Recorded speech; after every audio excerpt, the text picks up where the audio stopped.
मित्रो नमस्कार, मी संदीप डोंगरे. नवराष्ट्र नववार्तामध्ये आपल्या सर्वांचं मनपूर्वक स्वागत. या कार्यक्रमामध्ये विविध क्षेत्रातील मान्यवरांशी संवाद आपण साधत असतो, त्यांच्याशी चर्चा करत असतो. आज आपल्यासोबत आहेत वाशिम येथील सामाजिक कार्यकर्ते गणेश आढाव, जे विविध सामाजिक संघटनेच्या माध्यमातून वाशिम शहरामध्ये सामाजिक उपक्रम राबवत असतात. सर, आपलं नवराष्ट्रामध्ये स्वागत. धन्यवाद. जय जिजाऊ, जय किसान. जय जिजाऊ, जय किसान. सर, समाजसेवेची ही जी प्रेरणा आहे, ही प्रेरणा आपल्याला कोणाकडनं मिळाली आणि समाजसेवेकडे आपण कसे आकर्षित झालात? मुळात समाजसेवेकडे आकर्षित होण्याचं एक विचार आणि एक पार्श्वभूमी अशी की पहिल्याच वर्षी सुभाषराव गायकवाड हे मराठा सेवा संघाचे वाशिम जिल्हाध्यक्ष असताना माझे वडील मराठा सेवा संघाचे कार्यकारिणीत सदस्य होते आणि तिथपासून मला खऱ्या अर्थाने या समाजसेवेची आवड माझ्यामध्ये निर्माण झाली. त्याचबरोबर बहुजन विचारसरणी चा अंगीकार आणि तसे बाळकडू मला त्या माध्यमातून मिळत गेले. त्यासोबतच एक गोष्ट मी या ठिकाणी मुद्दामून नमूद करू इच्छितो की इसवी सन 2000 साली मी माझ्या गावामध्ये माझ्या एका बौद्ध मित्राखातर गौतम बुद्धांची जी पोथी असते तिचं पारायण सलग 2 वर्ष त्या काळी माईकवरती केलं.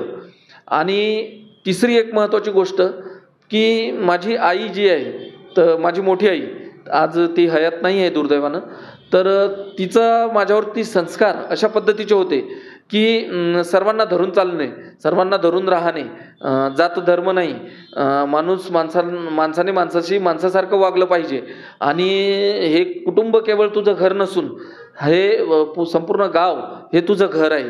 आणि त्याच बाळकडू या तिन्ही गोष्टींचा परिपाक म्हणून माझ्यामध्ये ते बाळकडू ते विचार रुजत गेले, वाढत गेले आणि त्या पद्धतीची माझी एक मानसिकता म्हणा, विचार संस्कार त्या पद्धतीने घडत गेले.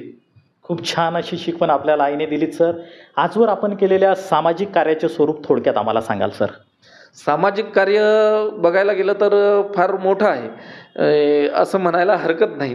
दुर्दैवाने आम्ही प्रसिद्धीच्या थोडं दूर राहतो, परंतु विषय असा आहे की मी संभाजी ब्रिगेडचा तालुका सदस्य, संभाजी ब्रिगेडचा तालुकाध्यक्ष, त्यानंतर संभाजी ब्रिगेडचा जिल्हा कार्याध्यक्ष, जिल्हा प्रवक्ता, नंतर मराठा सेवा संघाचा एक दुसरा विद्यार्थ्यांचा कक्ष जो आहे तो वीर भगतसिंग विद्यार्थी परिषद, तो स्ट्रॉंग करण्याच्या हिशोबाने त्याची जबाबदारी माझ्यावरती देण्यात आली. मग मी त्याचा जिल्हाध्यक्ष झालो, नंतर त्याचा विदर्भ अध्यक्ष झालो. त्यानंतर मध्यंतरी एक शेतकरी म्हणजे कामगार संघटना संभाजी ब्रिगेड प्रणित ती आम्ही काढली. सातत्याने 3-4 वर्षाचा संघर्ष आणि त्या माध्यमातून मोठा संघर्ष करून या शहरामध्ये नव्हे तर या जिल्ह्यामध्ये अनेक आस्थापना वरती जे मुलं काम करतात त्यांचे रजिस्टरमध्ये नाव नोंदणी करणे, त्यांचा विमा काढणे, त्यांना एक हक्काची पगारी रजा मिळवून देणे आणि अशा विविध मागण्यांसंदर्भात आम्ही लढलो. ॲटो संघटनेची संभाजी ब्रिगेडच्या माध्यमातून मध्यंतरी आम्ही सुभाष बोरकर, आम्ही बरेचसे सहकारी होते, तर त्यांच्या माध्यमातून आम्ही निर्मिती केली, म्हणजे ॲटो संघटना निर्माण केली. त्यांचे प्रश्न हाताळणं असेल, मराठा आरक्षणाच्या माध्यमातून विविध आंदोलनं करणे असतील, मग अत्यंत टोकाचे आंदोलनं असतील, आमच्यावरती त्या संदर्भात केसेससुद्धा अनेक लागलेल्या आहेत. त्यानंतर विविध म्हणजे बाबासाहेब पुरंदरेंच्या महाराष्ट्र भूषण पुरस्काराला विरोध असेल, त्यानंतर वेगवेगळ्या म्हणजे लोकशाहीर अण्णाभाऊ साठेंची जयंती, हाच खरा मराठी भाषा दिन, त्याची मागणी निवेदनाद्वारे करणे असेल, 5 सप्टेंबर ऐवजी 28 नोव्हेंबर महात्मा फुलेंचा स्मृतिदिन, हाच खरा शिक्षक दिन याची मागणी वेगवेगळ्या निवेदनाद्वारे करणं असेल आणि त्या माध्यमातून त्या दिवशी वेगवेगळ्या शाळा कॉलेजेसमध्ये शिक्षकांचा, प्राध्यापकांचा सन्मान करून तो उपक्रम राबवणं असेल, तो दिन 28 नोव्हेंबर हा शिक्षक दिन, खरा शिक्षक दिन म्हणून साजरा करणं असेल, असे वेगवेगळे आंदोलनं आम्ही केली.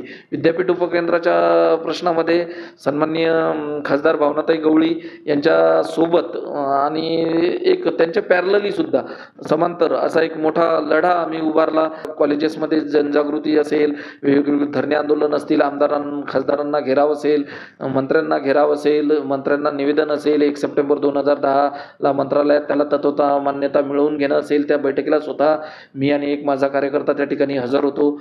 अशा वेगवेगळ्या माध्यमातून फार मोठ्या प्रमाणात सामाजिक कार्य करण्याचा एक प्रयत्न मी केलेला आहे. खूप छान असे उपक्रम खरोखरच सर आपल्या नेतृत्वात आपण वाशिम जिल्ह्यामध्ये राबवलेले आहेत.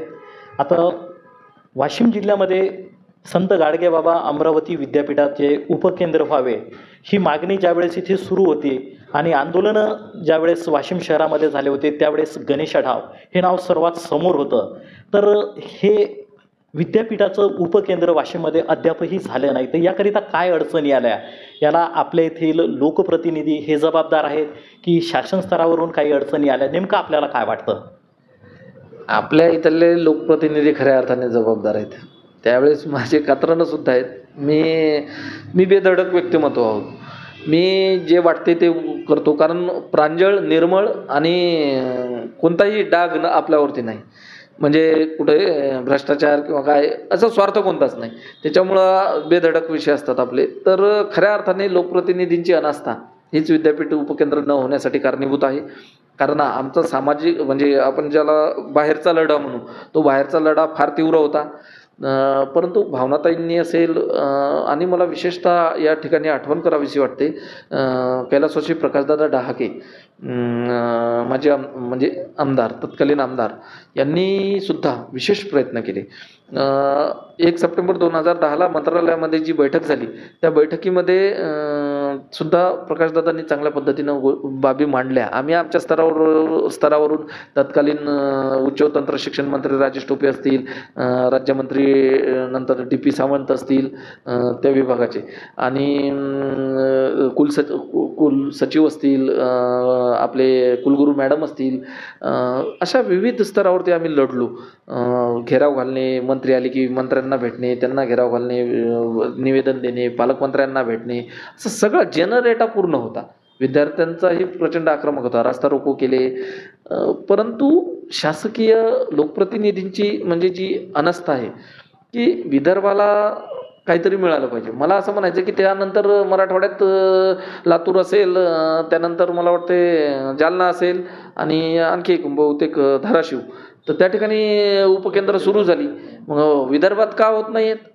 जाऊ द्या, आता तो विषय थोडा मागे पडला आणि आता उपकेंद्र सोडून म्हणजे एक तो खाजगी विद्यापीठ म्हणजे एक UGCचं असं धोरण आहे की आता विद्यापीठच असावं, प्रायव्हेट कॉलेजने एक 10-20 कॉलेज मिळून. बुलढाण्यामध्ये तशा प्रकारचे प्रयत्न सुद्धा चालू आहेत की तिथे उपकेंद्र आता विद्यापीठाचं. तेच ना, मग काय व्हायचं की वाशिममध्ये उपकेंद्राची मागणी जोर धरली की तिकडनं अकोल्यावरचे आमदार तेव्हाचे आकाश फोंडकर असतील किंवा त्या कोटचे ते मागणी करायची, आणि मग आपले लोकप्रतिनिधी कमजोर असं म्हणता येईल. प्रयत्न नव्हते असं नाही म्हणत मी लोकप्रतिनिधींचे, पण ज्या प्रमाणात प्रयत्न पाहिजे होते, ज्या प्रमाणात अट्टहास पाहिजे होता, ज्या प्रमाणात लक्ष देऊन ते म्हणजे गोष्ट रेटा शासन दरबारी तो रेटा त्यांनी लावावा लागत होता किंवा धरावा लागत होता, तो त्यांच्याकडून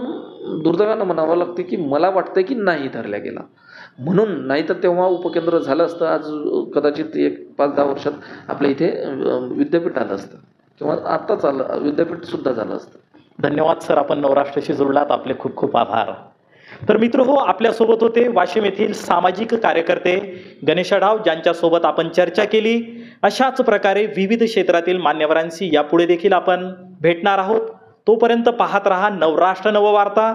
मी संदीप डोंगरे, वाशिम.